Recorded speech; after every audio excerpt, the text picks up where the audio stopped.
Olá pessoal, tudo bem com vocês? Nesta nossa aula vamos tratar de um assunto muito importante onde ele nos fala sobre o Teorema de Pitágoras. Inclusive tentei fazer aqui um retrato falado do cara, do Pitágoras, para tentar ilustrar um pouco melhor a aula, mas vamos lá. Esse Teorema de Pitágoras, ele só é aplicado em triângulo retângulo. Isso quer dizer que esse teorema só é aplicado em triângulo que possua um ângulo de 90 graus. E aí, pessoal, não se esqueçam que o lado que se localiza em frente ao ângulo de 90 graus é chamado de hipotenusa, assim como os outros dois lados são chamados de catetos, tá? E esse teorema me diz o seguinte, que o quadrado da hipotenusa é igual à soma dos quadrados dos catetos. Em qualquer triângulo retângulo, essa relação ela sempre deverá existir. Caso contrário, o teu triângulo está desenhado ou está feito de forma errada, tá? Então, toda vez que você tiver um triângulo retângulo qualquer, inclusive coloquei aqui 3 exemplos para você, tá bom? Toda vez que você tiver esse triângulo retângulo, a hipotenusa ao quadrado é igual à soma dos quadrados dos catetos. Vamos verificar se essa relação realmente é verdadeira?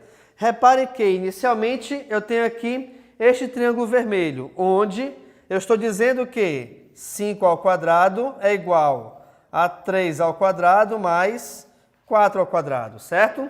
Ou seja, o quadrado da hipotenusa é igual à soma dos quadrados dos catetos. Logo, então, 5 ao quadrado é a mesma coisa do que 5 vezes 5, cujo resultado é igual a 25. 3 ao quadrado é a mesma coisa do que 3 vezes 3, cujo resultado é igual a 9. E 4 vezes 4, que é o resultado de 4 ao quadrado, cujo resultado nos dará 16. Logo, então, ao fazermos a adição do segundo membro, repare que a gente vai ter 16 mais 9, cujo resultado é igual a 25. Logo, nós temos aqui o mesmo valor numérico nos dois membros da equação, ou nesse caso aqui dessa expressão, tá? Estando então iguais os valores dos dois membros, eu posso afirmar que sim, que essa relação aqui ela é verdadeira. Isso quer dizer que, para esse triângulo, nós temos que a hipotenusa ao quadrado é igual à soma dos quadrados dos catetos.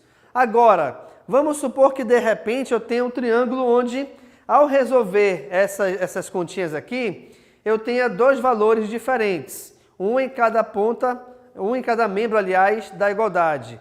Isso quer dizer, então, pessoal, o seguinte, que se por algum acaso eu achasse 25 igual a 27, por exemplo, nós sabemos que essa igualdade ela é falsa. Sendo, então, essa igualdade falsa, quer dizer que para esse triângulo o teorema não deu certo. Não tendo dado certo, então esse triângulo ele não é retângulo, tá bom? Então, essa fórmula aqui, essa relação do Teorema de Pitágoras, ele me garante justamente isso. Ele me garante verificar se um triângulo qualquer, ele será retângulo ou não, tá? Vamos analisar aqui o segundo triângulo. Nós temos aqui a hipotenusa igual a 13. Como é que a gente verifica isso? Eu posso até verificar pelos números. Por quê? Eu tenho 12, 13 e 5.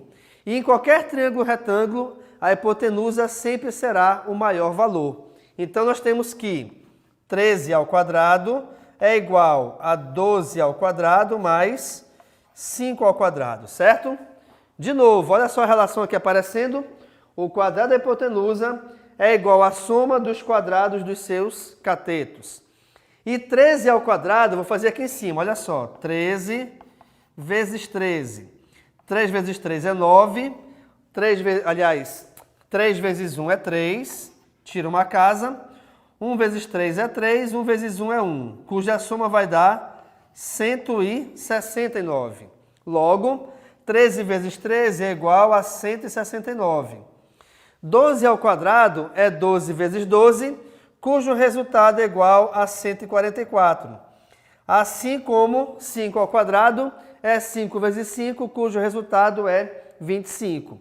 Então, nós temos que 169 é igual a 144 mais 25, o resultado dessa soma também será 169. Como os dois resultados são iguais, então legal. Eu posso afirmar que também este triângulo aqui em azul é um triângulo retângulo, pois foi confirmada, aqui nesse caso, neste exemplo, o Teorema de Pitágoras. Agora vamos supor o seguinte: como é que de repente a gente pode utilizar esse triângulo de Pitágoras para achar um dos lados? Por exemplo, vamos supor que eu não saiba qual é o valor da hipotenusa. Eu vou utilizar esse triângulo aqui verde como exemplo, tá legal? E aqui esse cateto de baixo vale 10 e aqui esse cateto aqui da altura vale 6, por exemplo, tá bom? Então vamos lá. Eu quero saber qual é o valor da hipotenusa neste exemplo aqui. Bacana. O quadrado da hipotenusa é igual à soma dos quadrados dos seus catetos. Então nós teremos aqui nesse exemplo o seguinte, que x ao quadrado é igual a 10 ao quadrado mais 6 ao quadrado. Perfeito? E aí vamos lá. X ao quadrado é igual, 10 ao quadrado é 10 vezes 10, cuja multiplicação nos dá igual a 100. E 6 ao quadrado é igual a 6 vezes 6, cujo resultado é igual a 36. Logo, então, nós temos a seguinte equação, que x ao quadrado é igual a 100 mais 36. Logo, esta soma vai ser igual a quanto? 100 mais 36, 136. E aí, nesse caso, repare que nós chegamos aqui numa equação de segundo grau incompleta. Eu quero achar o valor do x, pessoal, não é de x ao quadrado. Automaticamente, então, esse expoente 2 tem que sair daí. Só que eu não posso simplesmente apagar. O que vai acontecer é o seguinte, esse expoente 2 passará em forma de raiz quadrada. E pelo fato de ser uma raiz quadrada, eu posso ter dois resultados diferentes, onde um deles será positivo e o outro deles será negativo. E aqui eu te chamo a atenção para o seguinte detalhe. Uma coisa é, de repente, eu resolver essa equação e chegar nesse resultado onde a equação ela veio de apenas números. Outra coisa é resolver uma equação onde essa equação ela é originada de medidas de uma figura qualquer. Por que eu estou dizendo isso? Porque pelo fato de nós termos aqui para valor de x um valor positivo e outro negativo, nós não poderemos considerar como resposta o valor negativo. Mas por que, professor? Justamente porque não existe medida negativa.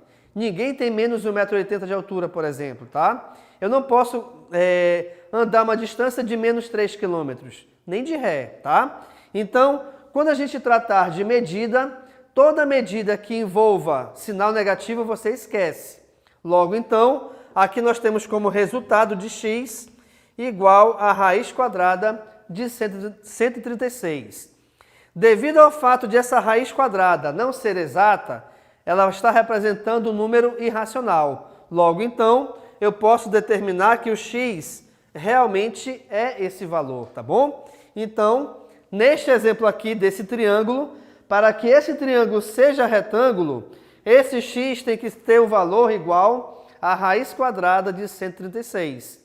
Isso quer dizer, pessoal, que quando você chegar numa raiz que não é exata, deixa em forma de raiz mesmo, beleza? Sendo assim, então, a gente finaliza aqui nossa aula, onde nós trabalhamos o Teorema de Pitágoras, onde eu te falei que ele só é utilizado, ele só existe, na verdade, em triângulos retângulos, tá? E esse teorema é dado pela fórmula hipotenusa ao quadrado igual à soma dos quadrados dos catetos. Além disso, te mostrei a aplicação para a confirmação se um triângulo é retângulo ou não, e também te mostrei a aplicação para determinar um dos lados usando o Teorema de Pitágoras. Ok, pessoal? Então, muito obrigado e tchau!